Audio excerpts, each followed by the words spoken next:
Haunted hospital.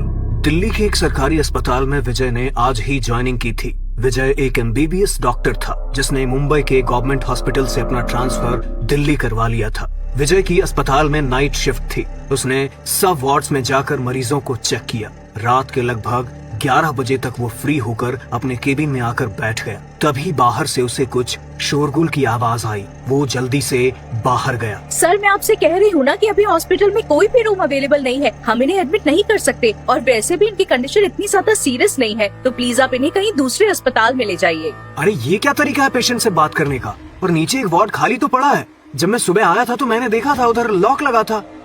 नहीं sir, वो ward तो बंद है, पर वहाँ किसी को एडमिट नहीं कर सकते। क्या बोल रहे हैं आप?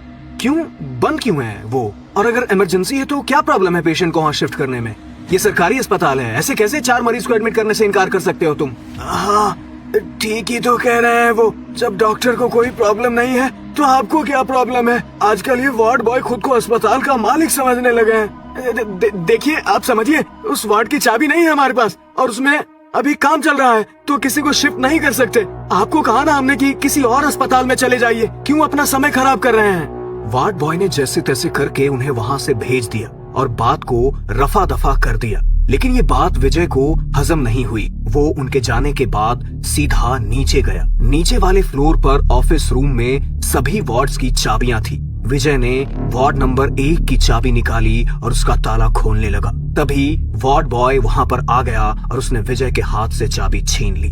अरे क्या कर रहे हो सर आप? मैंने बोला ना बंद है ये, नहीं खोल सकते इसे। अरे तुम्हारी परेशानी क्या है? ऐसा क्या है इस वार्ड में जो नहीं खोल सकते इसे? खामखा उस पेशेंट को भी एडमिट नहीं करने दिया।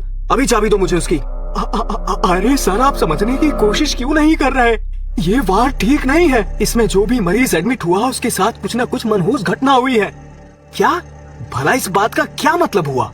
सर, कुछ साल पहले इस वार्ड में एक औरत एडमिट हुई थी। उसके साथ उसका पति भी रात में इधर ही रुकता था। बहुत सनकीसा आदमी था वो। उसने इस वार्ड में पत्नी को मारकर खुद भी आत्महत्या कर ली थी। उस दिन के बाद जो भी इसमें एडमिट हुआ उसे वो दिखाई देने लगा। और सिर्फ पेशेंट्स ही नहीं, रात को स्टाफ ने भी इस रूम में बहुत सारी हलचल देखी, उसकी परछाई देखी। वो कुल्हाड़ी लेकर चलता था। उसकी आवाज सुनी है सबने। उसकी आत्मा ने ही कई पेशेंट्स को मारा है। वो अभी भी यहाँ पर भटकती है, इसलिए इस रूम को लॉक कर दिया है ताकि कोई इसके अंदर न जाए। क्या तुम पागल हो गए हो क्या? भूत प्रेत आत्मा पता नहीं क्या क्या बोल रहे हो। अरे हॉस्पिटल में जॉब करते हैं हम लोग, और बदकिस्मती से यहाँ पर बहुत लोगों की जाने जाती है। तब तो यहाँ पर हर कमरे में तुम्हें आत्मा दिखाई देनी चाहिए, बेवकूफ। इससे पहले कि डॉक्टर विजय कुछ और बोलते, एक पेशेंट की तबीयत खराब हो जाती है और वो उसे देखने के लिए चले जाते हैं। उस रात तो बात आई गई हो जाती है और डॉक्टर विजय भी उस वार्ड के बारे में भूल जाते हैं। तभी एक रात डॉक्टर विजय नीचे वाले फ्लोर का चक्कर लगा रहे थे। तभी उन्होंने देखा कि वार्ड नंबर 1 के अंदर एक पेशेंट है जो अपने बेड पर लेटा हुआ है और एक छोटे बच्चे के रोने की भी आवाज उसी ओर से सुनाई दे रही थी। अरे, वार्ड बॉय ने तो कहा था इस वार्ड में कोई नहीं जाता। उस दिन तो मुझे इसका लॉक भी खोलने नहीं दे रहा था, और आज इसके अंदर पेशेंट एडमिट है। लगता है कहानी सुनाकर मुझे डराने की कोशिश कर रहा था। डॉक्टर विजय वार्ड के अंदर की तरफ ही देख रहे थे कि दरवाजे पर लगे शीशे से उन्हें अंदर एक आदमी बिस्तर पर लेटे हुए नजर आया, जिसने डॉक्टर विजय को अपने हाथ से अंदर आने का इशारा किया और इन्हें देखकर अजीब सी मुस्कान दी। डॉक्टर विजय हंसते हुए वार्ड का दरवाजा खोलने लगे। तभी वार्ड बॉय वहां आ गया। सर, यहाँ क्या कर रहे हो आप? मैंने मना किया था ना इसे खोलने के लिए। अरे लेकिन अंदर। इससे पहले कि डॉक्टर विजय कुछ और बोलते, अस्पताल की लाइट फ्लिकर करने लगी। वार्ड बॉय जल्दी से डॉक्टर विजय को लेकर वहां से चला गया। लेकिन अब डॉक्टर विजय के मन में ये बात बैठ गई थी कि वार्ड बॉय जरूर मस्खरी कर रहा है। इसलिए डॉक्टर विजय ने फिर कभी उससे उस वार्ड के बारे में नहीं पूछा। अब डॉक्टर विजय को वहाँ काम करते करते लगभग 1 महीना बीत गया था। रोज की तरह ही डॉक्टर विजय ने सब वार्ड्स में राउंड लगाया, लेकिन आज ड्यूटी करके उनके सर में दर्द होने लगा था। अरे यार, थोड़ी देर के लिए आराम चाहिए मुझे। कहाँ जाऊँ? अरे हाँ, शायद नीचे वाले वार्ड नंबर 1 में कोई नहीं है, वहीं चला जाता हूँ। थोड़ी देर आराम कर लूंगा। डॉक्टर विजय रेस्ट करने के लिए नीचे आ गए। उन्होंने ऑफिस रूम से वार्ड नंबर 1 की चाबी ली और ताला खोलने लगे। पहले तो बहुत देर तक ताला खुला ही नहीं, जैसे तो सालों से बंद होने की वजह से जाम हो गया हो। लेकिन काफी देर तक कोशिश करने के बाद वो ताला खुल गया। डॉक्टर विजय दरवाजा खोलकर जैसे ही वार्ड के अंदर गए तो पूरे वार्ड में एक अजीब सी ठंडक थी।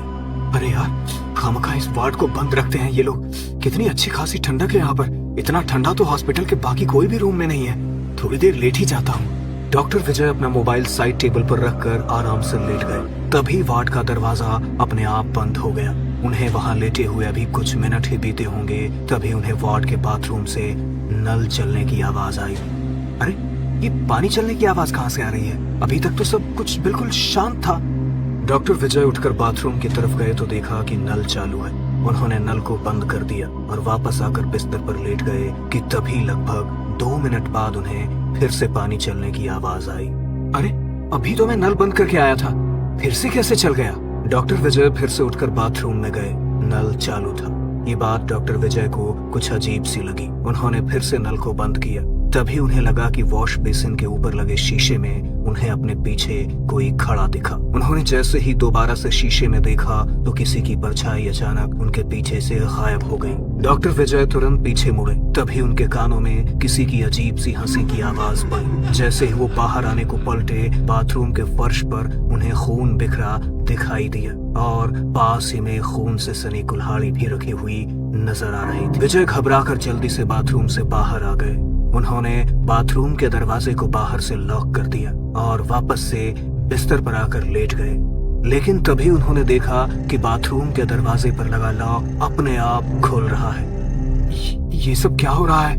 कहीं मेरे सर में दर्द की वजह से तो मुझे ऐसे अजीब अजीब से भ्रम नहीं हो रहे? पता नहीं, लेकिन मुझे इस रूम में बिल्कुल भी अच्छा नहीं लग रहा। यहाँ से बाहर ही चला जाता हूँ। डॉक्टर विजय अपने बिस्तर से उठकर दरवाजे की तरफ गए। उन्होंने जैसे ही दरवाजा खोलने की कोशिश की तो दरवाजा मानो जाम हो गया। उनकी लाख कोशिश करने के बाद भी दरवाजा नहीं खुला। तभी उन्हें अपने पीछे से एक अजीब सी हंसी सुनाई दी। कहीं कोई मेरे साथ मजाक तो नहीं कर रहा? कोई भी तो नहीं था यहाँ पर। तो फिर किसकी आवाज आ रही है मुझे? धीरे धीरे वो हंसने की आवाज और भयानक हो गई। दरवाजा न खुलने पर विजय ने पीछे मुड़कर देखा तो जिस बिस्तर पर वो खुद लेटा हुआ था, उसी बिस्तर पर एक सफेद कफन ओढ़े लाश पड़ी हुई दिखाई दे रही थी। उसका पूरा शरीर खून से लथपथ था और आंखों की पुतलियां बाहर को निकल कर आई हुई थी। मुंह से लगातार खून टपक रहा था। अचानक सामने बिस्तर पर एक लाश देखकर विजय पसीने पसीने हो गया था। विजय हिम्मत करके उसके नजदीक गया तो लाश उसे देखकर भयानक तरीके से मुस्कुराने लगी। अचानक वार्ड की लाइट्स भी फ्लिकर करने लगी। अपनी आंखों के सामने ये नजारा देखकर विजय की जान हलक में अटक गई थी। वो जोर जोर से मदद मांगने के लिए दरवाजा पीट रहा था। कोई है? कोई है? प्लीज मदद करो मेरी, ये दरवाजा खोलो, हेल्प! डर के मारे विजय का पूरा शरीर पसीने से भीग चुका था। वो अपनी जान बचाने के लिए जोर जोर से दरवाजा पीट रहा था, लेकिन कोई भी नीचे वाले फ्लोर पर नहीं था और उस वार्ड के पास जाने की तो कोई हिम्मत भी नहीं करता था। इसलिए कोई भी उसकी आवाज नहीं सुन पा रहा था। डर के मारे विजय की आंखों से आंसू निकल गए। अगले ही पल जैसे उसने अपनी पलकें झपकाई तो सामने बिस्तर पर अब कोई नहीं दिखाई दे रहा था। मुझे वहम हो गया है। लगता है इस वार्ड बॉय की बातों का मेरे दिमाग पर असर हो गया है। सब ठीक है, मुझे किसी को हेल्प के लिए बुलाना चाहिए। डॉक्टर विजय खुद को नॉर्मल करने की कोशिश कर रहे थे। वो जाकर साइड टेबल से अपना मोबाइल फोन उठाते हैं और वहां पर खड़े होकर अस्पताल के किसी स्टाफ को फोन नंबर सर्च करने लगते हैं। अचानक से उन्हें अपने हाथ पर एक जकड़न सी महसूस होती है। ऐसा लग रहा था जैसे किसी ने मजबूती से उनका हाथ पकड़ रखा हो। डॉक्टर विजय मुड़कर बिस्तर की तरफ देखते हैं तो उन्हें एक बार फिर से वही कफन में लिपटा हुआ आदमी बेड पर पड़ा हुआ नजर आता है, जिसने अपने हाथों से उनकी कलाई को पकड़ रखा था। विजय पूरी ताकत लगाकर उस हाथ की पकड़ ढीली करने का प्रयास कर रहा था, लेकिन पकड़ ढीली नहीं हो पा रही थी। खुद को बचाने के लिए विजय अपने हाथ पैर चला रहा था। तभी उसके हाथ में फायर एक्सटिंग्विशर का बॉक्स आ गया। उसने पूरी ताकत से उस बॉक्स को लाश के सर पर लगातार 5-6 बार दे मारा, जिससे उसका सर धड़ से अलग होकर बिस्तर के नीचे जा गिरा। लेकिन अभी भी वो उसी भयानक तरीके से मुस्कुरा रहा था। विजय डर से बुरी तरह कांप रहा था, लेकिन तभी उसने विजय की कलाई से अपनी पकड़ छोड़ दी और नीचे गिर पड़ा। विजय जल्दी से उठकर फिर से मदद के लिए चीखने लगा, लेकिन उसी पल उसे हंसने की तेज आवाज सुनाई दी। विजय ने घबरा कर उस ओर देखा। वो लाश बिस्तर से उठकर चलती हुई बेड की तरफ जाने लगी और अपने सर को उसने वापस अपने धड़ में जोड़ दिया। विजय को कुछ भी समझ नहीं आ रहा था कि आखिर ये सब क्या चल रहा है। तभी वो आत्मा अचानक बाथरूम के अंदर चली गई। प्लीज कोई दरवाजा खोल दो, वरना वो मुझे मार डालेगा। Please help me. विजय ने अपना दिमाग लगाया और फायर एक्सटिंग्विशर का बॉक्स उठाकर जोर से दरवाजे पर दे मारा। विजय की किस्मत अच्छी थी कि दरवाजे का कांच टूटकर बिखर गया और फायर एक्सटिंग्विशर बाहर जाकर गिरा। तभी पीछे से विजय को एक आवाज आई। उसने पीछे मुड़कर देखा तो वो लाश अपने हाथ में एक कुल्हाड़ी लिए उसकी तरफ बढ़ रही थी। दरवाजा टूटने की आवाज सुनकर फर्स्ट फ्लोर पर काम कर रहे स्वीपर जल्दी से भागकर वहां आ गए। तभी उन्हें विजय के चिल्लाने की आवाज सुनाई दी। स्वीपर दरवाजा खोलने की कोशिश कर रहा था, वहीं दूसरी ओर वो लाश डॉक्टर विजय के सिवा किसी को नजर नहीं आ रही थी और वो कुल्हाड़ी लेकर उसे मारने के लिए उसकी ओर बढ़े जा रही थी। तभी एक दूसरा वार्ड बॉय अस्पताल के मंदिर से गंगा जल लेकर आया और उसे कमरे के अंदर छिड़क दिया। गंगा जल का स्पर्श पड़ते ही वो लाश अचानक दिखाई देना बंद हो गई और जाम हो चुका दरवाजा भी झटके से खुल गया। उन्होंने डॉक्टर विजय को वार्ड नंबर 1 से बाहर निकाला। उनकी हालत डर के मारे बहुत खराब हो चुकी थी, इसलिए उन्हें इमीडिएटली एडमिट कर लिया गया। लेकिन उस रात जो डॉक्टर विजय के साथ घटा वो उसे कभी भूल नहीं पाए। जिन बातों पर उन्हें कभी यकीन नहीं था वो उन्हीं के साथ घटित हुई और उन्हें यकीन हो गया कि इस दुनिया में भूत प्रेत सच में होते हैं। वार्ड नंबर 1 के गेट को ठीक करवा के उसे परमानेंटली लॉक करवा दिया गया। अब किसी को भी वहां पर जाने की परमिशन नहीं है और अगर कभी उस फ्लोर पर डॉक्टर विजय की ड्यूटी लगती है तो उस वार्ड की तरफ जाते ही उनकी रूह कांप जाती है और उनके कानों में उसी हंसी की आवाज गूंज उठती है।